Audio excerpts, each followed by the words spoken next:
The October 10th, 2023 meeting of the Richmond Sanitary District Board of Commissioners is called to order. The first item of business, the receipt of bids, will be tabled for a later meeting. The next item of business is approval of board minutes from September 26th of 2023. President Miller, Yes, Mr. Bakshi? motion for approval of board minutes from September 26th, 2023 as presented. Second. There's been a motion and a second to approve the board minutes from September 26th, 2023 as presented. Any questions or comments? Hearing none, all in favor indicate by saying aye. Aye. Aye. Any opposed? Motion carries. The next item of business is approval of invoices from check dates September 22nd and 29th of 2023. President Miller, Yes, Mr. Steens. I'll make a motion to approve invoices for check date runs September 22nd and 29th of 2023, totaling $324,848.92. We had a couple significant invoices. First from Parrott Paving Materials for $11,114.10, and KS State Bank for $243,140.76. A second. There's been a motion and a second to approve invoices from check dates September 22nd and 29th of 2023 totaling $324,848.92. Are there any questions or comments? Hearing none, all in favor indicate by saying aye. Aye. Aye. Any opposed? Motion carries. The next item of business is the recommendation to purchase, forgot one. Director's report. That's really short today. You could have Okay. forgot. It didn't get tagged. The September report, as you know, the month before always comes at the second meeting, so I don't have that before you today. So I just have a couple notes, and that's really on leaf collection. Next week the street department starts their process, and I think it's the week after that the sanitary district starts theirs. But again, refer to the website for your specific locations for more information. Okay. That's all I have. Thank you. And then the next item of business is the recommendation to purchase the new storage shed for operations. Yes, Mr. President and board members. Our superintendent came and asked if we could purchase a pre-built storage unit for our PM operators. The storage unit will house items that the PM operators need to perform their preventative maintenance duties. Todd Hobson, our plant superintendent, called out and requested 3 quotes from dealers here in town. Todd asked me to look over the quotes with him and make the recommendation to this board. The storage building will be 16 by 40 with 1 roll-up door and 1 entrance door. The sidewalls will be painted with LP Smart T111 siding. The flooring will be a LP Pro Strut flooring with Smart Finish protecting. It'll also include an 8-foot entrance ramp. Bid tab is attached. After reviewing the quotes and the warranties, it is our recommendation to the board to award this purchase agreement with Hoosier Sheds LLC of Seabury, Kentucky at the cost of $13,869. What will they store in this? It'll house some of their tools and then equipment that they have, that they have and need to perform the maintenance out in the plant. It just seems so long and thin. It is Thin and long. long. It's narrow. They'll have a little workbench in there. There'll be just items in there that we'll just store.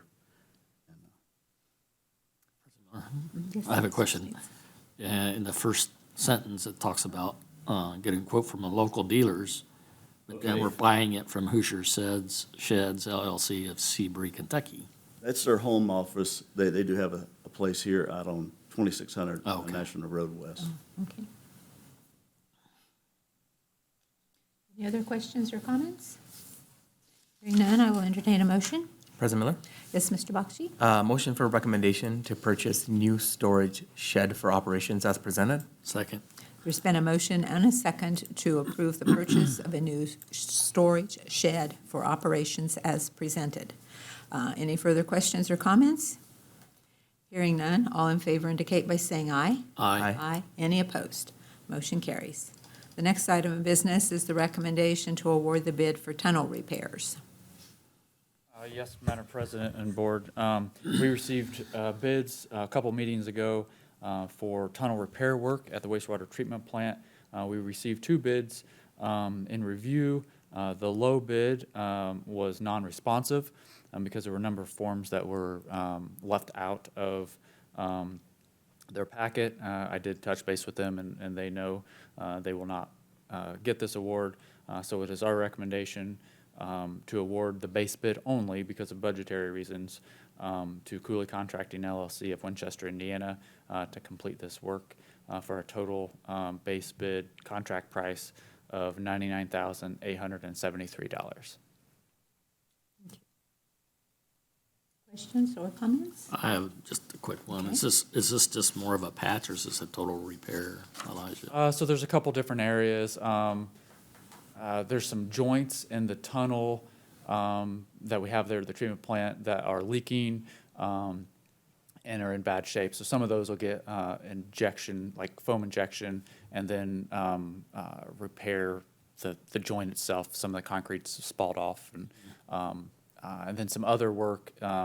There's just a couple other concrete structures that have some surface work that gets repaired as well. That'll be done this year? Yeah. I don't remember how many days. It could be next year. I think there's more days than, But you can get the money This year. encumbered from this year. yeah, right. It was scheduled to be done this year. Thank you. So with the base bid, does that mean that we don't need to follow alternate 1 or alternate 2? Or will those be tabled for a later? Correct. Yeah, those will not be awarded as part of this. Do they need to be rebid in the future, or? Probably. So that was for the coating of those tunnels. Some of the tunnels are, some of it is coated, some of it's not coated. Our goal had been to try to get all of it coated, so we'll reevaluate that and put it out. It's a little bit different work than the concrete work anyway, so if we did put it out, maybe some different contractors might bid on it, so that's Get definitely a more possibility. bidders, possibly. Yeah, we had hoped with had the other bid been okay, we probably would have awarded that. But with having to go with the second lowest, that was just a lot higher and we didn't have those funds, so. Makes sense. Okay, thank you. Entertain a motion? President Miller, Yes, Mr. Steen. I'll make a motion to award the wastewater treatment plant concrete and tunnel repairs to Cooley Contracting LLC of Winchester, Indiana, for a price not to exceed $99,873. Second? There's been a motion and a second to award the concrete for wastewater treatment plant concrete and tunnel repairs to Cooley Contracting LLC of Winchester, Indiana, in an amount not to exceed $99,873. Any further questions or comments? Hearing none, all in favor indicate by saying aye. Aye. Aye. Any opposed? Motion carries. The next item of business is the recommendation to enter into a contract with Commonwealth Engineers for the North Richmond I&I project. Yes, Madam President and Board. This is a project from our CSO long-term control plan. We have a couple areas that were identified as needing I&I work, so inflow and infiltration that gets into our sewer, both identifying and correcting that issue. This is for the North Richmond area, so basically everything north of I-70 that we have. And so we requested a proposal. They've done some other I&I work for us through other projects. And we've had a couple different contractors or engineering firms do that in the past. We liked how they had presented it, I guess. And so we asked for a proposal from them to do this work. It will include the cleaning and televising of all the sewers up there. And North Richmond is an area where the river comes through, and I think our sewers cross the river 7 times. And so lots of opportunity for I&I. We did have an issue there a couple years ago where we had to correct an issue. And it's also pretty wooded. And so the sewers aren't very accessible. That'll be something that, we'll have to work through as part of this. So, so cleaning, televising, they will rate all the pipes and then help identify areas and make recommendations as far as rehabilitation of what's found. And so there's different tasks. If you don't, I'm not sure what page it is, I guess, in the PDF, but it's our recommendation to award a contract for this work to Commonwealth Engineers for a total price of $325,556. Some of that work is done on an hourly basis, and there's a few smaller lump sum pieces. But you'll see that there on the anticipated fee schedule toward the end of the packet.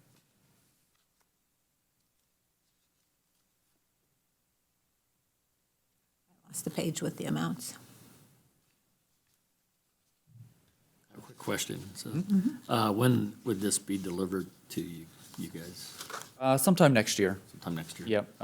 So it looks like the schedule for the contractor that do the cleaning and televising, they would begin later this year, first thing next year. And then once they got all that data back, because really the easiest time is going to be when the trees aren't full, aren't all leafed out, just because of how wooded and thick it is. And so it would be sometime later next year when we got a final deliverable or draft final. I was surprised how far north. Say that again? I was surprised how far north. Oh, yeah, it goes up a good ways. Yeah, and I think one place in their narrative, they mentioned that some of the sewer area was privately owned at one time. It was, actually, probably almost all of that was all privately owned, and we took it over in the 90s, is that right? Yeah, early 90s. Okay. Another question. Sorry. Is this a cost-sharing item, or? Oh, yes, I should have It's mentioned not that. So this will be split with stormwater. 50/50, or? It is, yeah. Okay. Which I don't know if we put that on the agenda, so we'll bring it up at the next meeting.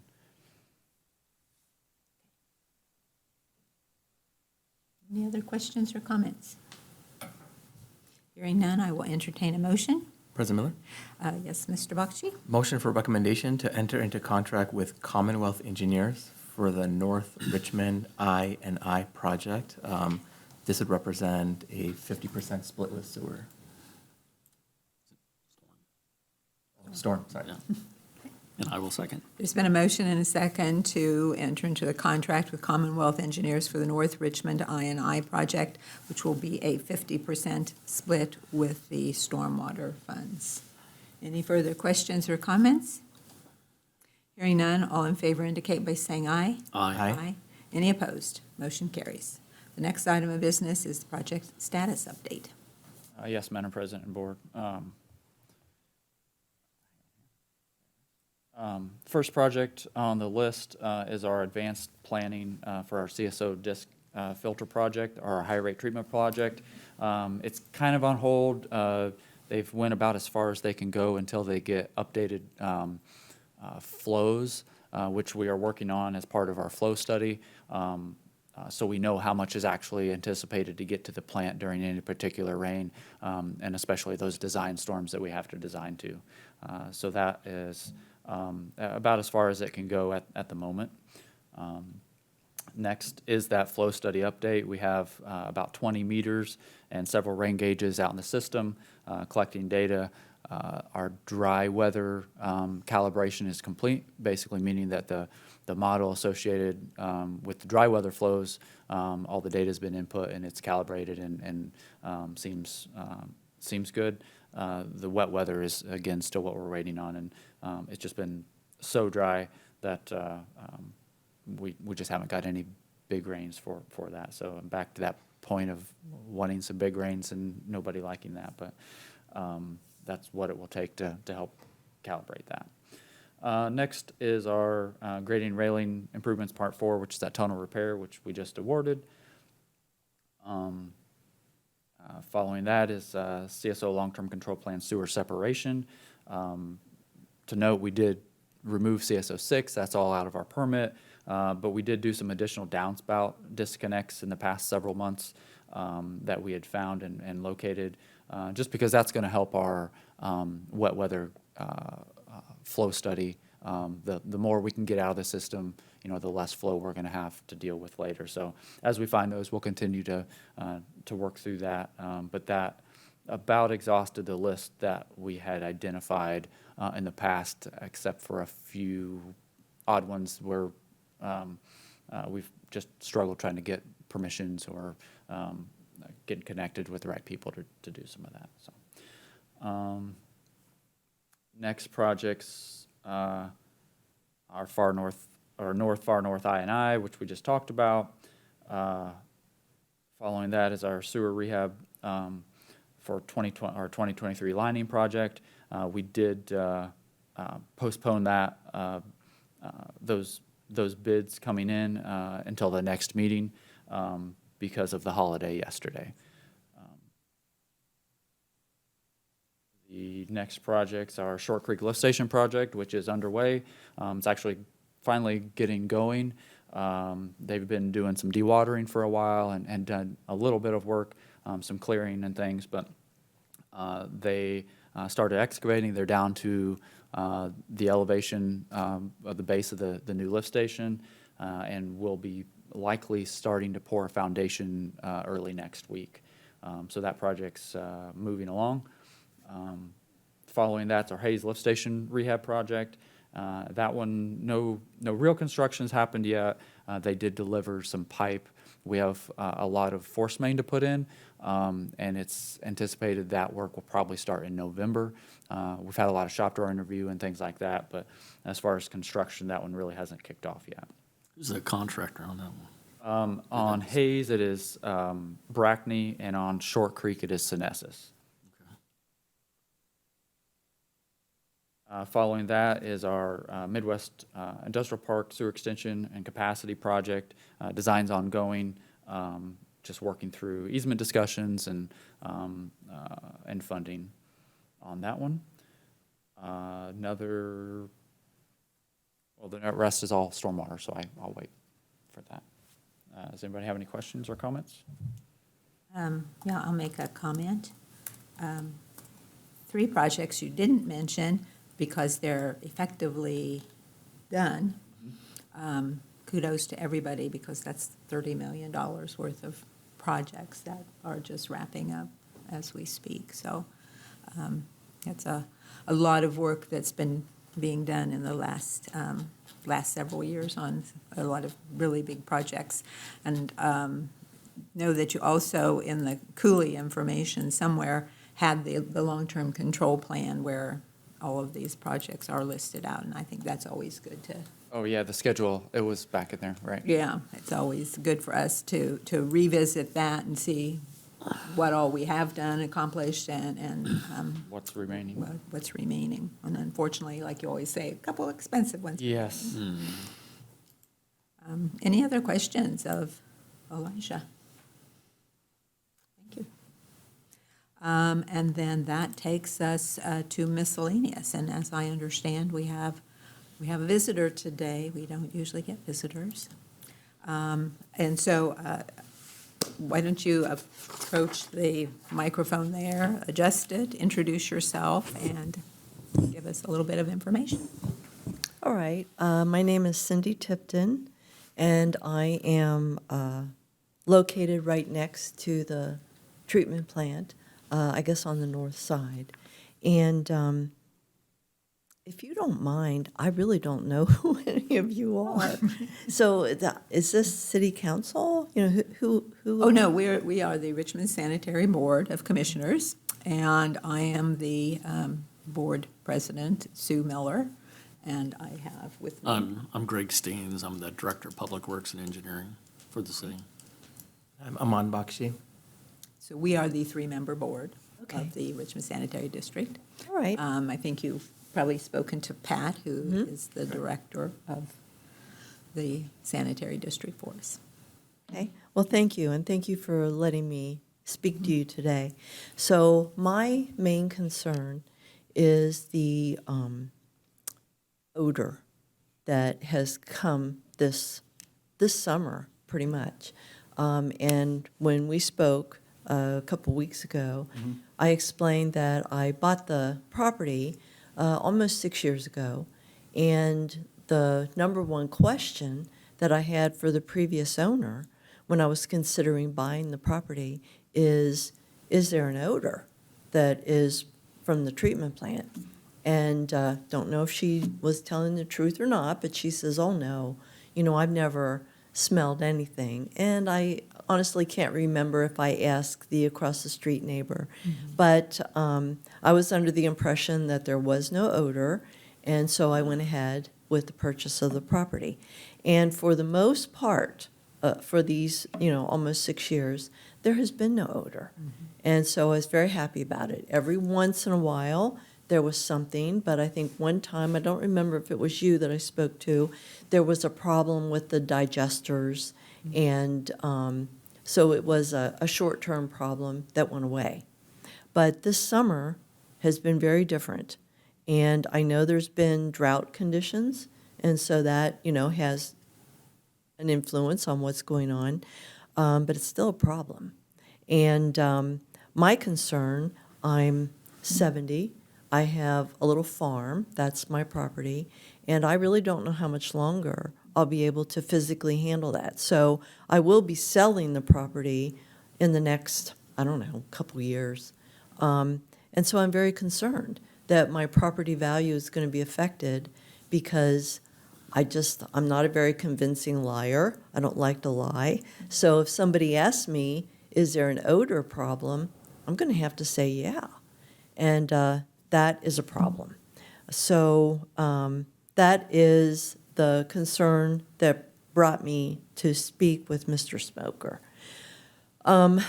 There are a couple other concerns that came up as I started researching.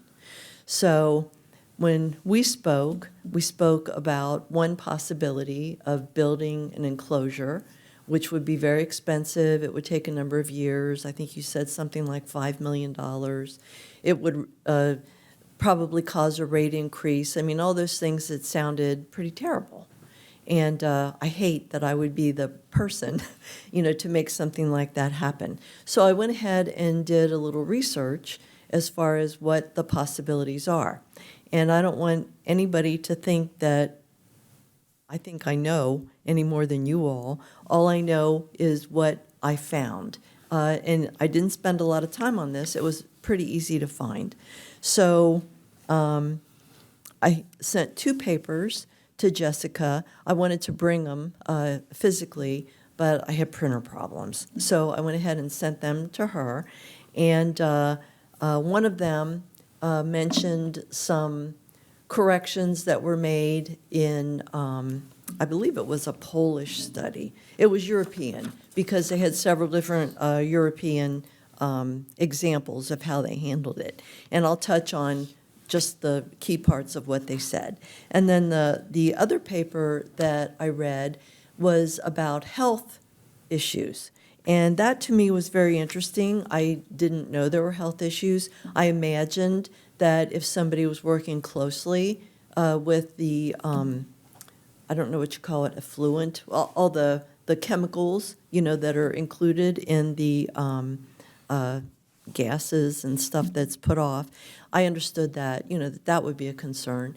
But I didn't know that it could be a health concern to people in the surrounding area. And a couple of the things I wrote down, there were several, but a couple of the things that I wrote down was very interesting to me because when I moved here, I started having seizures. And I've been to doctors and neurologists to try to figure out what is the cause of these seizures. Nobody could figure them out.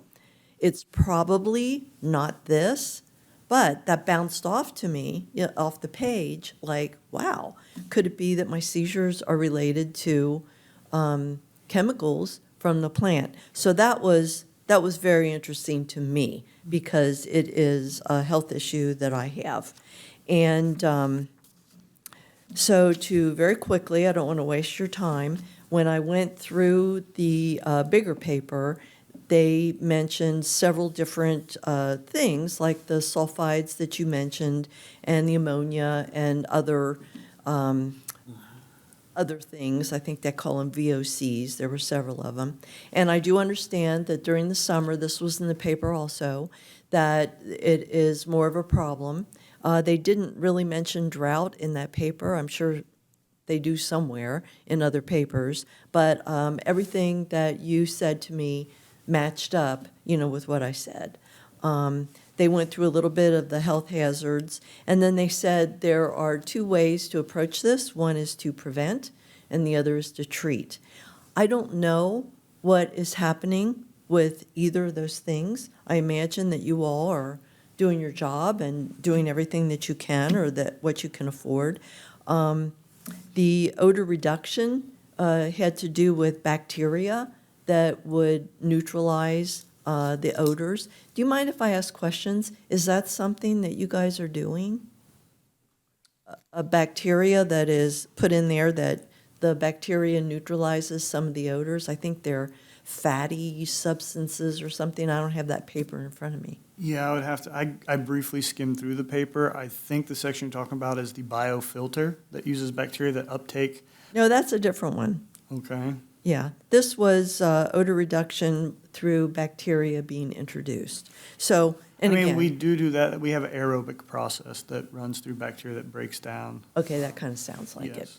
Okay, and then carbon filters and biofiltration, bioscrubbers, those were other things that were mentioned. But the one that really kind of hit home, because you had mentioned something, is covering, some kind of a containment system.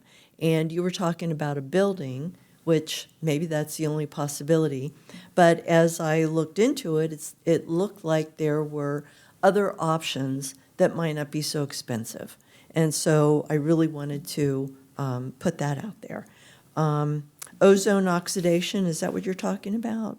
Some of it, I mean, again, I briefly skimmed it. I saw the ozone piece, and I've seen that work in some cases. But most of the others, the biofilter, the active carbon, all those required a cover or something over the structure to capture the air first, to then treat it. And most of ours, when I said building, I kind of meant lid, but it has to be tall enough for us to work under it.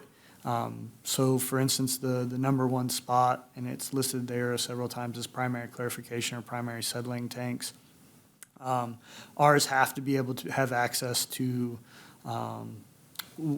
when the fatty acids float to the top or whatever, they're scraped off and there's an access port there, and the workers would have to be able to access that in the drive unit of the equipment. So it'd have to be tall enough for work. So not a complete building, but a structure, not just just flat lid on it. It would have to be raised enough to be able to access.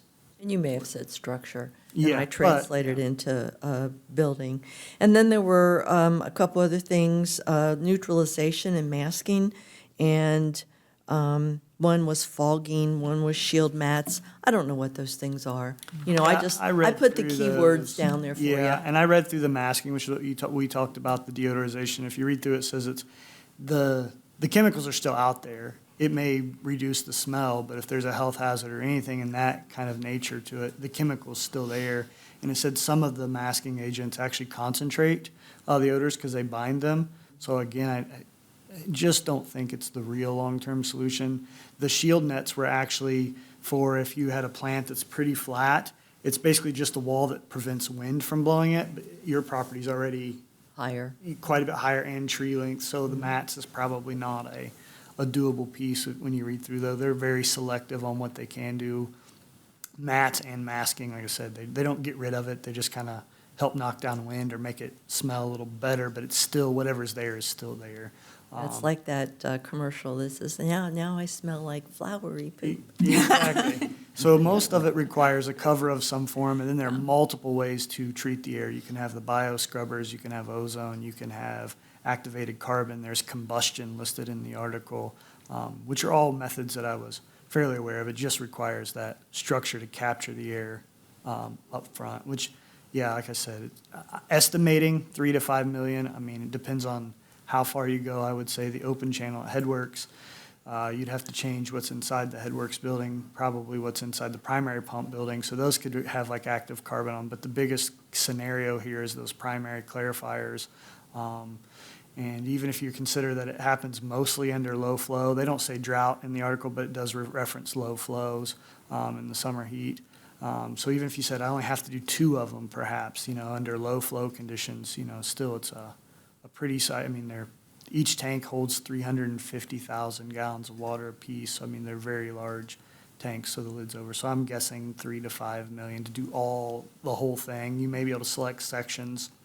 I don't know how you would completely select areas. Those are things that could be reviewed. And as your article, again, I briefly skimmed through it this morning, so I wasn't able to take every section in. Yeah, But I one of the sent things it it very talks late. about is trying to identify odors, right? The difficulty in what odor specifically is in here, where did it exactly come from? And if you read through the article, there's so many variables that talked about heat, wind, precipitation, all these variable factors, and incoming conditions, what's in the wastewater day-to-day. So trying to identify, like, specifically, even if you put a lid over, what method you're going to use to destroy this. It had different methods for hydrogen sulfide versus ammonias versus your VOCs. So you'd have to identify all that and put that in. So it would still be a cost. I don't know if it's 3 million, it could be 2 million, 1.5 million, 5 million, I don't know. I know it's somewhere in that ballpark just based on size of other building and HVAC units that we've put in. It's somewhere in this frame of reference, and that's the hardest issue on this, I think, so. The second article was a project that was in Lawrenceburg, Indiana. I saw. And I'm sure you looked at that. And that was a geomembrane and a coated fabric cover that I thought, well, that sounds cheaper. So I didn't know if you guys were aware of that, and I wanted to, Yeah, I saw that. It may work at the Headworks structure with the open channel. The primary clarifiers, again, it wouldn't work because we have to have access to what's underneath the tarp. Perhaps if they can build sidewalls and then geomembrane, I don't know if that's cheaper, but you'd still have to build something up probably 8 feet or so off the side of the tank and then stretch it over top. But it could be. And I didn't see the cost that was in the treatment plant operator, the TPO, which I've read that before. I get that magazine monthly, I think.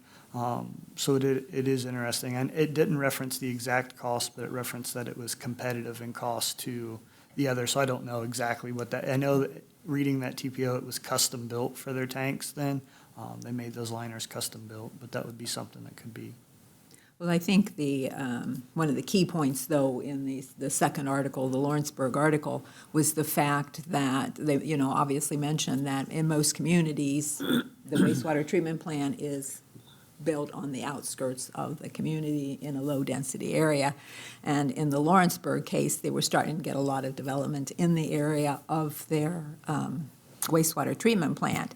So the impact was going to be on both the number of people in the area, but also the potential for growth of the community, the expansion of the community into that direction, the tax base of the community in that direction, the additional user fees and things. And unfortunately, we don't have in our situation, that to fall back on the fact that, that, as you mentioned, that you're a person of one perchance out there being impacted by it. The other thing was, as you mentioned, was that you've lived there 6 years. It's a problem this year.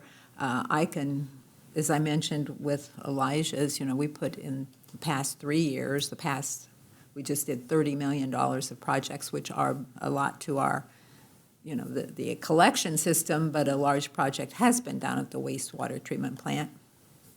So there's nothing that we have done down there that would exacerbate your situation. If anything, we continue to improve.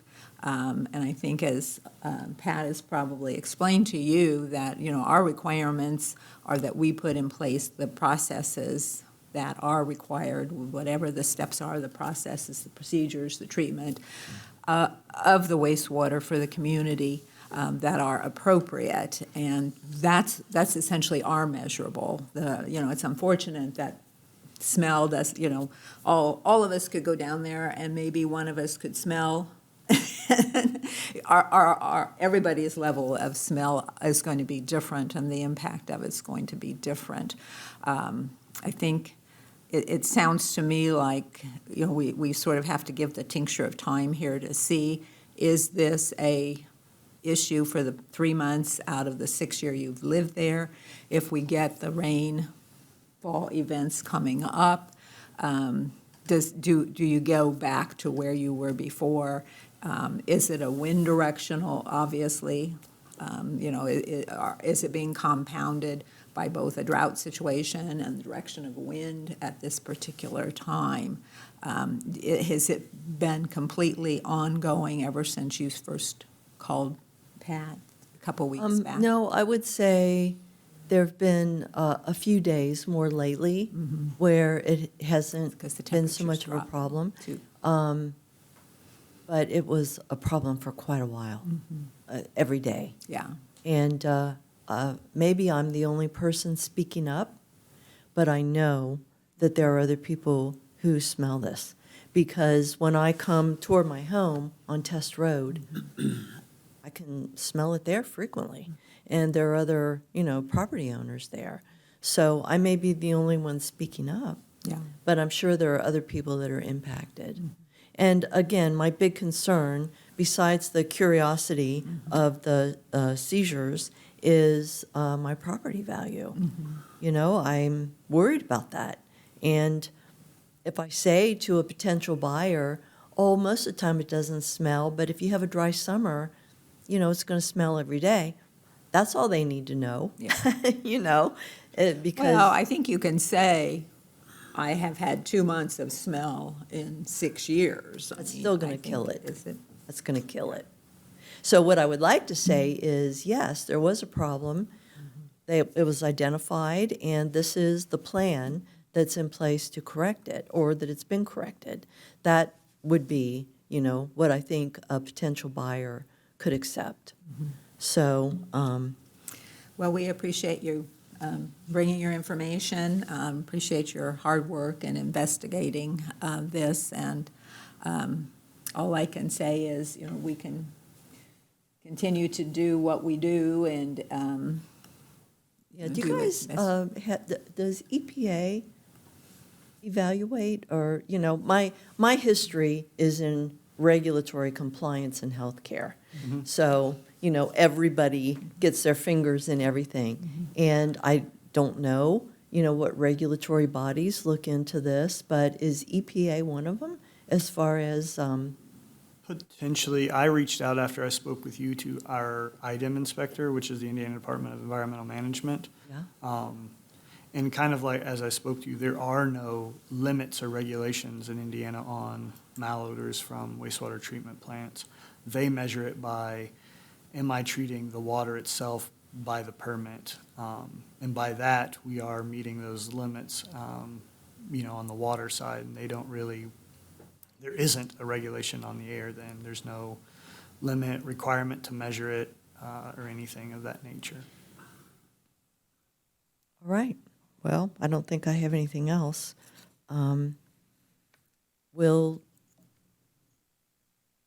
Do I need to monitor this meeting to see if any action is being taken, or will you notify me? I mean, how can I know that something is in the plan? well, as I would say at this point in time, we have no plans to change any of our systems that direct response to this. I think Okay. that we would, at best, we're going to continue doing what we do and see, and I think the only thing I can think of is that you continue to apprise us of the situation from your side to see if, in fact, once we get past this extreme drought that we have had, and the temperatures drop as we get into the fall, if in fact, because we're compounded by two things, once it being a very limited number of people that unfortunately are impacted, and number two, a short time span of the year of which it's an impact too. It takes it from both, I guess we have two sides not in your favor, unfortunately, of the issue. That's what I'm hearing. I'm hearing pretty much that nothing will be done. Is that what I'm hearing? I mean, what we'll do is monitor, like you said, keep us apprised. If it goes away because of, if it was like, oh, it was definitely seemed like the drought or something like that, we're not going to probably build structures at that point. If it's pervasive further, we can dive into more research collection, maybe try to do air testing and go, oh, it's specifically this, or it's specifically this, this or that, and try to weed it down. The hard part about doing the air things is you'll see in there, because there's so many variables, you'd have to do really long-term air studying. One day would not indicate any one thing. You could have a waste hauler come in that day and be like, oh, wow, there's a lot of hydrogen sulfide right here. And then the next 364 days, you might not get any, you know what I'm saying? So you'd have to build that database up. So if you keep us apprised of the smell coming, going, we will base our reactions upon that. Okay. And that was are you aware of that point, that we do have someone that comes in and, we have a couple of things, some bring and dump at the treatment plant, and we also have waste haulers that then take away some of our waste at the end. So it's possible that it's not even the plant itself, but that it's a hauler that's there in the day doing something, either bringing in or taking away. Well, I will share with you that the odor is early in the morning. And we have had rain, and the temperature is cooler, and I smelled it today. So thank you again. And is it okay if I listen till the end? I think this is The end? This is the end. All right. We have Well, nothing thank you else, very I much. believe, in this. Thank you. Thank you. And then, as I said, that takes us to miscellaneous. Was there any other miscellaneous business? Hearing none, I will entertain a motion to adjourn. So moved. Second. There's been a motion and a second to adjourn. All in favor indicate by saying aye. Aye. Aye. Any opposed? Motion carries. We are adjourned. And I will turn it over to President Steens for the Stormwater Board. Thank you. I'd like to call to order the October 10th, 2023 Richmond Sanitary District Stormwater Management Board meeting. First on the agenda is the approval of minutes from September 26th to 2023. President Steens, motion for approval of minutes from September 26th, 2023 is presented. And I will second the motion. We have a motion and a second to approve the minutes from the September 26th, 2023 meeting as presented. All in favor signify by saying aye. Aye. Motion carried. Next on the agenda is approval of invoices for check date run September 22nd and 29th of 2023. And President Steens, I'd like to make a motion to approve invoices from check dates September 22nd and 29th of 2023 totaling $4,106.78. A second? I have a motion and a second to approve invoices for check date run September 22nd and 29th of 2023 totaling $4,106.78. All in favor signify by saying aye. Aye. Motion carried. Next on the agenda, I guess, would be the project status update? Yes. I&I contract. Oh, the I&I contract. Oh, yeah. Right. Can we do that if it wasn't on the agenda? Can you do it under Yeah, miscellaneous? Kind of miscellaneous. We've done that Okay. before. Okay. Yeah, so as presented in the sanitary meeting, we have an I&I investigation project for our CSO long-term control plan. And so my recommendation to award a contract, which would be split with the sanitary board cost-wise, to Commonwealth Engineering for this work for a total price not to exceed $325,556.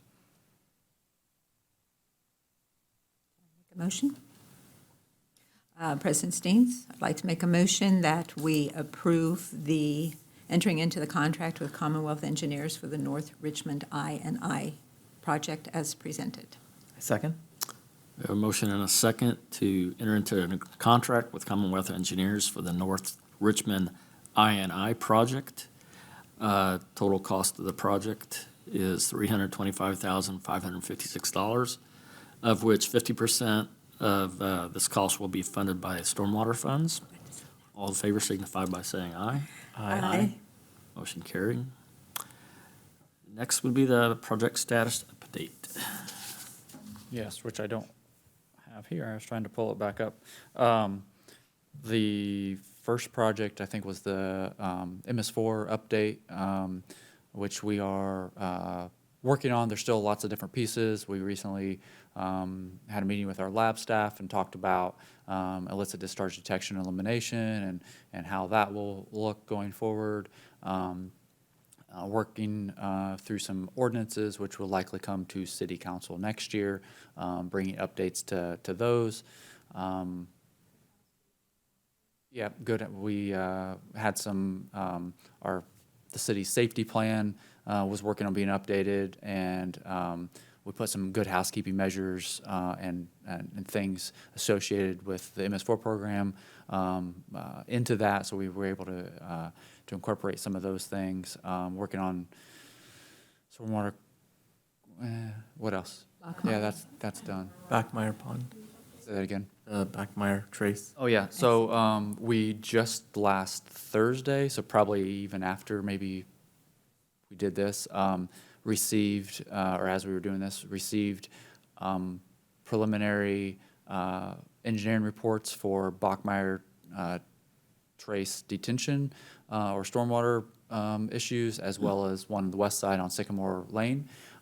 These are ones that we had received kind of toward the end of last year, and in review, we asked for some more information to be able to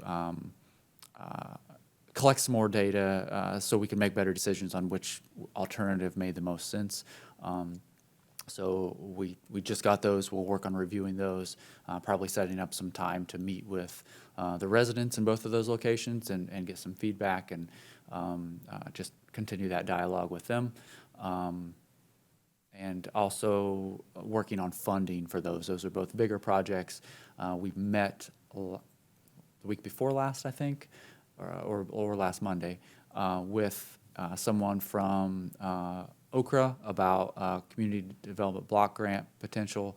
And I'm not sure if the one is outside the city but in the district, the other is inside the city. But we're unsure that from a income standpoint that those would qualify, those areas would qualify for some of this funding. So, but either way, that it was a good meeting that we actually got some additional info. And it's something that for medium-sized projects, we can kind of keep an eye on and decide whether an application might make sense or not. So there's always additional cost with things like that, additional efforts and things that have to go into how those get built and administered. So also try to be cognizant of that and weigh the benefit versus that cost. So I think that's all I have, unless there's any. Now, the Bachmeyer Trace detention, that would be a pretty sizable project, is that correct? It will. That initial estimate was somewhere between, I think, $500,000 and $1 million. And so would the other one be in that same ballpark? I think one was maybe that one was 5, but I think we looked a little bit further downstream. You know, that's always the thing. You don't want to move a problem from one area to somebody else downstream. And so those were both questions that we asked and required some more information, some more survey work and things like that to better develop those plans. So we'll start looking at those and see where we go from there. One other question, it's not on, well, it's on here, but, so a letter of map revision was sent in to FEMA? Yes. Yeah, have we heard anything back? How long ago? It's did we not send long. that in? A long time. I don't remember the date. It feels like forever ago. I think they've come back and asked maybe twice for some more information, which we've supplied, or with the help of Burke supplied. So we're just waiting. I mean, that's the other piece of that project. The cost went significantly up compared to when we first looked at it. I mean, it went from like 700,000 to 1.6 million or something like that in the past couple years. 800,000, the one doubled. So.